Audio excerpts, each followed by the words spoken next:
right, hello everyone. On behalf of our program director, Ivan Poor, thanks so much for joining us for today's webcast. We'll be discussing PIH Notice 2012-16, which is a request for proposals under the Moving to Work program, seeking new agencies. So we'll get right into it.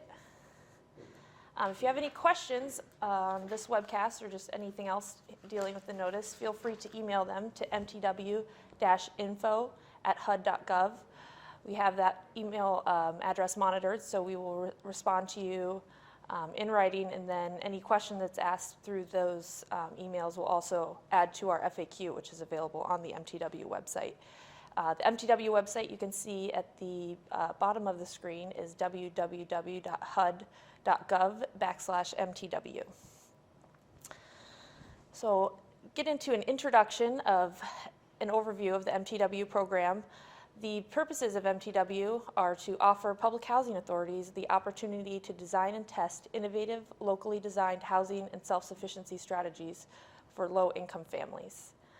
It gives public housing agencies and HUD the flexibility to design and test approaches for providing and administering housing assistance. And it does this through allowing exceptions to certain provisions of the Housing Act of 1937. The development of the MTW demonstration, MTW was enacted under the Appropriations Act of 1996 in Section 204. This was the initial announcement of the demonstration, and since that time, we have 35 agencies that are currently participating. This notice seeks to add 4 additional agencies to the MTW demonstration. We have 1 slot that is remaining from the FY10 Appropriations Act, and then 3 new slots that were available through the FY11 Continuing Appropriations Act. So if you are interested in citations to all these acts, feel free to look in the notice. They're available right on the first page in the footnotes.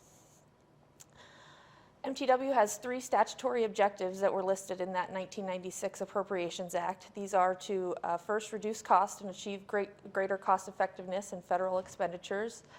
Next, to give incentives to families with children where the head of household is working, seeking work, or is preparing for work by participating in job training, educational programs, or programs that assist people to obtain employment and become economically self-sufficient.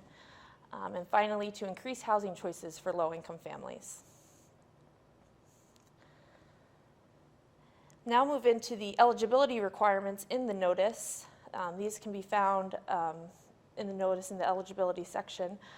There's 3 main categories that we'll discuss. The first is that applicants under this notice must meet all eligibility requirements of that 1996 Appropriations Act, Section 232 of the Consolidated Appropriations Act of 2010, and also additional HUD criteria that we've added throughout this notice.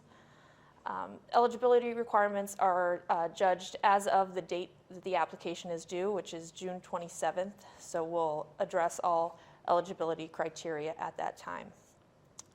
If you're wondering what all the various eligibility criteria is, we've compiled this all into a worksheet available to you, and that must be submitted as a part of the notice. It can be found in Attachment A of the notice on pages 15 to 17. Additionally, we've created a Excel-based document with that exact same information that's a little more interactive, where you can check off the various eligibility criteria and then print that out, sign it, and attach it with your application.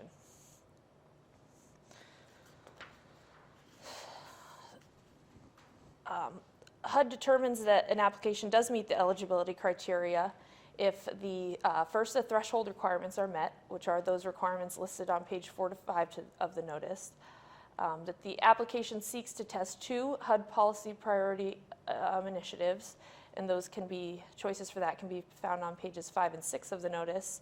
And finally, that the applicant does not fall under any of the categories in the non-eligible applicants section. And those can be found on pages 6 to 7 of the notice. So we'll go through and discuss a little bit about each one of these requirements.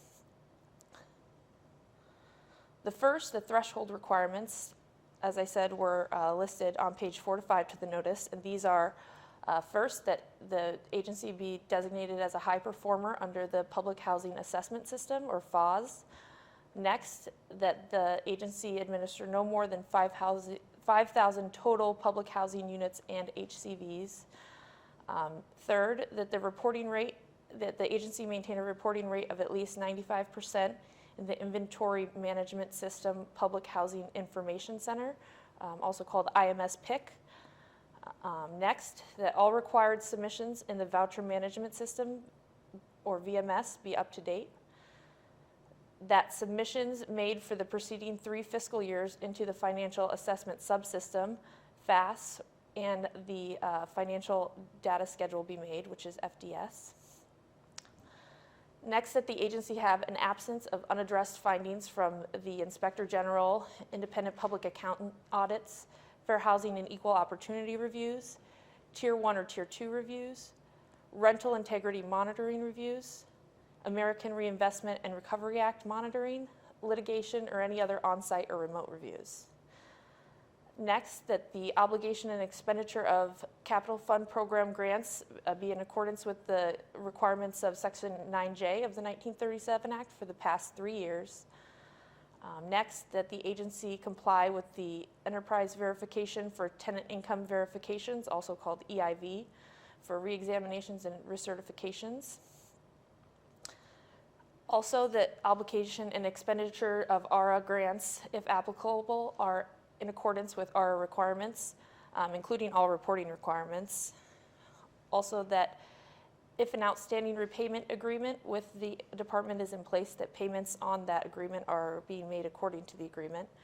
And finally, that the applicant meets requirements under Section 3 of the Housing and Urban Development Act of 1968. Applicants under this notice are also required to test 2 policy priorities. The first one is required, and it's a rent reform controlled study, which involves changing the calculation of rent from how it's currently calculated under statute and testing it with a control group and an experimental group in a design proposed by the agency. The second policy priority is the agency's choice between the following 2 options. The first is a housing choice mobility demonstration, in which the agency would design and test an activity that increases housing choice for residents using mobility programs. And the second is a detailed block grant evaluation, which is when the agency would propose a method to measure and evaluate aspects of the block grant that result in quantifiable cost savings or other direct measurable outcomes, including families served or any other aspects or output that the agency wishes to measure. In addition to all of the eligibility criteria, if any of the following are true, an agency is not eligible to apply. So consortia of agencies are not eligible. It has to be an application from a single agency. If an agency only administers Section 8 vouchers or public housing, but not both, the agency is not eligible to apply. And if the applicant is violating any of the categories of fair housing violations listed on pages 6 to 7 of the notice, the applicant is also not eligible to apply. So an overview of these submission requirements. First is the eligibility certification, which Allison discussed. Second is evidence of capability. Third is a moving to work plan for the first year of the agency's participation in the demonstration. Fourth is evidence of community support and involvement. And fifth is additional information regarding information of the MTW plan, which we'll get into in a moment.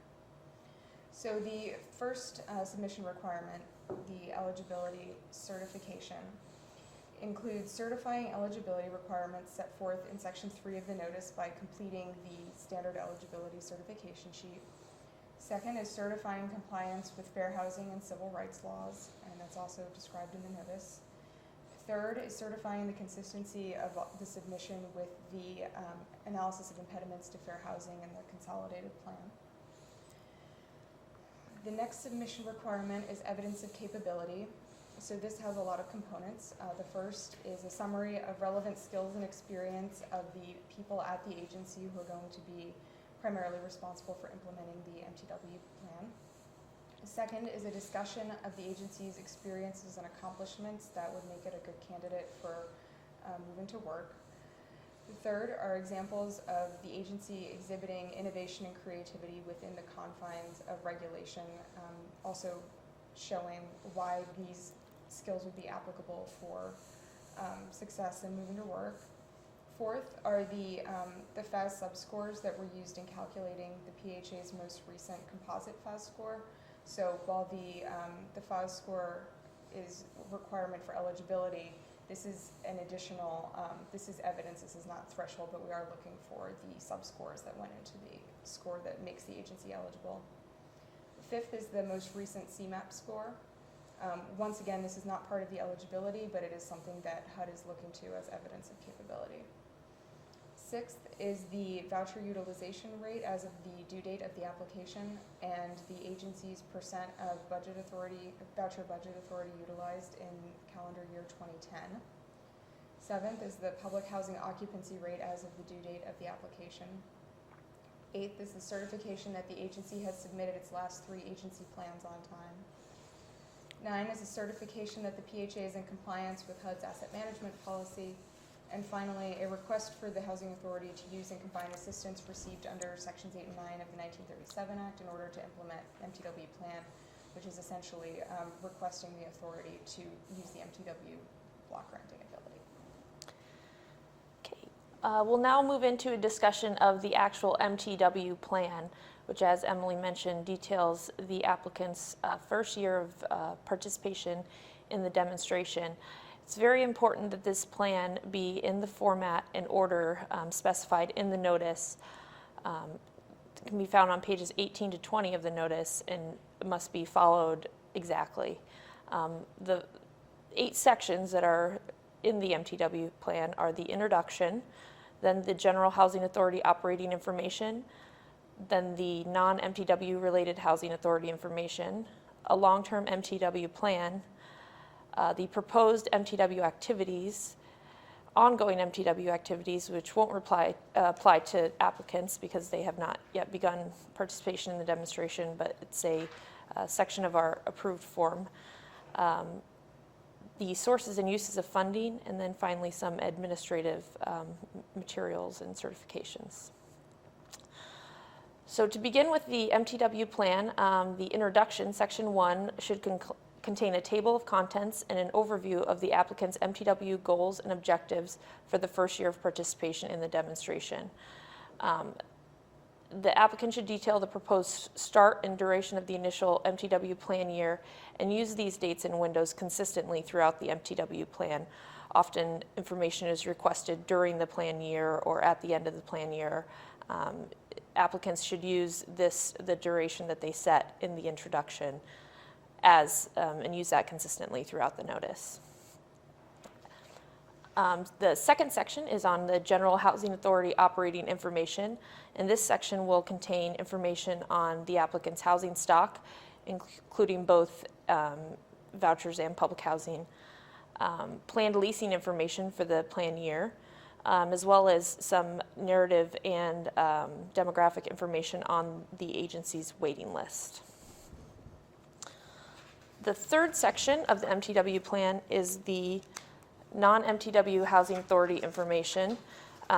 This section contains planned sources and uses of other HUD and federal funds that are not subject to the block grant. So those funds that are not voucher funds or public housing operating or capital funds, but other HUD funds that the agency may receive. And a description of any non-MTW activities that the agency plans to conduct during the plan year. The fourth section of the plan will be the long-term plan section. And in this section, applicants should describe the agency's long-term vision for the direction of the MTW program, extending through the duration of the MTW agreement. MTW agreements will run until the end of the PHA's 2018 fiscal year. So you have a little bit of information on the timeline that we're looking for here. Section 5, the proposed MTW activities, this will be the bulk of the plan. Each activity that the agency is planning to conduct should be given, should give all the required information from the notice as well, and that should be contained by activity, so information should be grouped by activity. Applicants must propose an activity in this section that addresses whatever policy priority. If they chose the rent reform controlled study as their policy priority that they will be testing, there should be an activity in this section that addresses that policy initiative.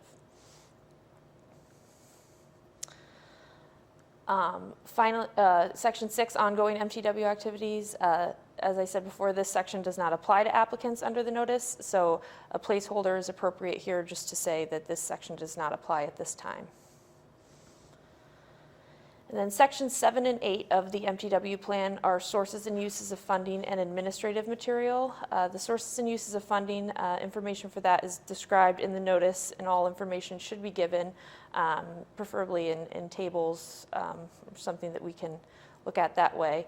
And then the administrative information is just a series of attachments that must be included, including a additional certification that is included in the notice. Now, over to Emily. So applicants also need to submit evidence of community support and involvement, which includes the following 5 components. First is evidence of community and resident participation in developing the application, which includes evidence of a public hearing.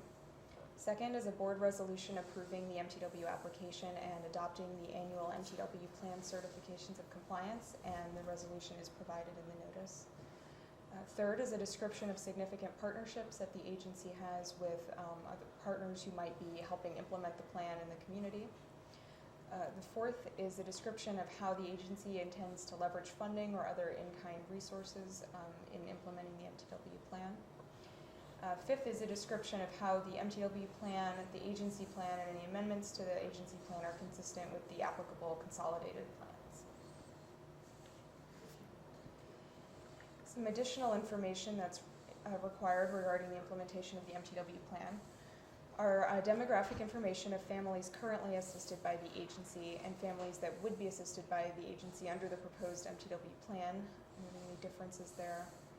Second is whether and how assistance will be targeted to families of different income levels by program and or by site or property. Third is a proposed schedule showing significant dates and milestones for implementation of the PHA's MTW application. So when the PHA is proposing activities, giving a sense of when in the agency's timeline the activities would be implemented. Fourth is the potential local and national impact of the MTW plan if it were implemented. And fifth is the extent to which the plan has the potential as a replicable program model, promoting the purposes of the MTW demonstration and furthering HUD's goal of expanding cross-cutting policy knowledge.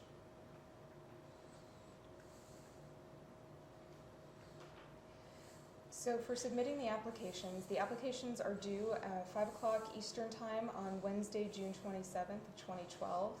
The applications should be submitted electronically as converted PDFs, which means not a scanned PDF. Or as Microsoft Word documents in the 1997 version or higher. They should be addressed to Dominique Bloom, Deputy Assistant Secretary for Public Housing Investments, and emailed to mtw-info@hud.gov.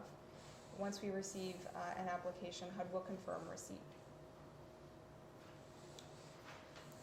So after eliminating the agencies that fail to meet the threshold criteria, HUD will evaluate, score, and rank the applications we receive based on the 4 criteria and the associated point values that were set forth in Attachment C of the notice. HUD does reserve the right to determine the number of applicants selected under each of the policy priority areas identified, so that between the housing choice and mobility demonstration and the block grant study, it may not be an even number of PHAs selected to carry out each of those kinds of activities. Once HUD has made its selections, HUD will notify all of the applicants of the results regardless of whether they were selected or not selected. And applicants who are not selected may request a debriefing, and the procedures for requesting that are outlined in the notice as well. The selected agencies will then have the option of entering into a standard MTW agreement with HUD, which outlines the terms of participation, flexibilities, funding arrangements, and the other components of its participation in MTW. The selected agencies will also receive comments on the plan that they proposed in their application. Selecting an agency does not mean that their plan is automatically approved, and agencies will go into a back and forth with HUD over the plan before it is approved.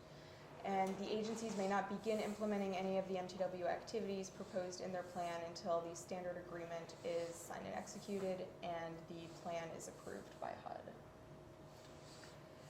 So if you have further questions or want to see some additional resources about the competition, as Allison mentioned, you can go to hud.gov/MTW and click on the link for the MTW competition notice. The webpage contains the notice itself. It contains an FAQ, which will be updated regularly, including in response to any questions we received today as a result of this webcast and don't have a chance to get to. There's also a link to an archived version of this webcast and the slides that we've been discussing. And there's also the Microsoft Excel version of the eligibility worksheet. So please email mtw-info@hud.gov with any questions. And I think we have some questions already, so I'll turn it over to Justin. The first question that's come in is, are MTW PHAs eligible to receive tenant protection vouchers if they dispose of their public housing? Yes, MTW PHAs are eligible to receive tenant protection vouchers if they dispose of public housing, though they do have to go through the normal procedures for requesting disposition and getting those vouchers. The next question is, what are MTW versus non-MTW vouchers? Sure. So MTW vouchers are those regular vouchers that the agency is administering under Section 8. Examples of non-MTW vouchers would be any special purpose vouchers, including non-elderly disabled vouchers, VASH vouchers, mainstream vouchers, or other kinds of vouchers which may in the future be appropriated separately. So that's the main difference between the MTW voucher pot and the non-MTW vouchers. Another question that's come in is, why is HUD limiting the size of PHAs that are eligible to apply to the demonstration? Great. So in the introduction section, we discussed the Appropriations Act under which MTW was created and additional agencies were authorized to join the demonstration. HUD does not have the power to add MTW agencies unless told to do so by Congress. So the most recent Appropriations Act, where we've gotten these additional slots, has put a cap on the size of agencies and limited it to 5,000 joint units administered of vouchers and public housing. So that is where that requirement comes from. It's at the pleasure of Congress to authorize additional MTW agencies and set the parameters on what those agencies, the size and requirements, what those would be.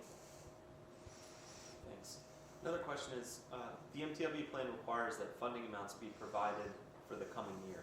How do agencies give this information when these amounts are not certain? That's a good question. There are several places in the plan where agencies are going to have to make their best guess about what's coming up for the coming fiscal year. As I mentioned, there was a back and forth between the agency and HUD once an agency would be selected, and at that point the agency would have an opportunity to revise this information once it knows what its exact funding formulas are going to be, which of its activities are approvable, things like that. But for now, we're looking for an agency to estimate what it would do if its funding is relatively similar to where it is now, but it does have additional MTW flexibilities. I have just a couple more questions. Should applicants submit both of the certifications that are in the notice? Sure. So there are two certifications in the notice. The first is the eligibility worksheet that we've been referring to throughout the webcast, and that's found in attachment A of the notice. Applicants should go through and check the boxes on that certification and then sign it as directed at the end. As opposed to doing the version in the notice, we've also supplied the same format and same information of that worksheet is available in an Excel document.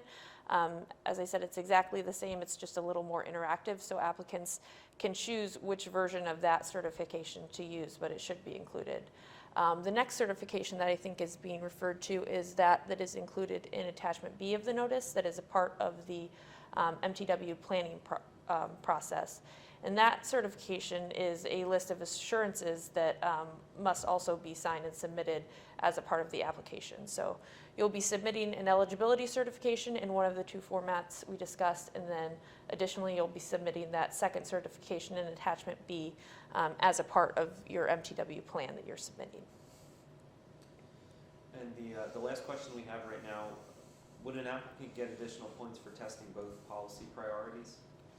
An applicant would not get additional points for testing both policy priorities. If an applicant wants to test both policy priorities, they're welcome to do that and propose, those policies and any others in Section 5 of the proposed MTW plan. But in terms of meeting the requirement to test one of those two policy priorities, the applicant will only be scored for one. Okay. It looks like that's all the questions we have at this time, so we'll go ahead and close the webcast. If there are additional questions that anybody has on this webcast, or again, if you think of any in the future, be sure to email mtw-info@hud.gov and we'll respond to those questions. And again, update the FAQ with any additional questions that come in. So we recommend that you check the competition website often, as new information is being put there all the time. So thanks so much for joining us today, and we look forward to the applications that we'll receive.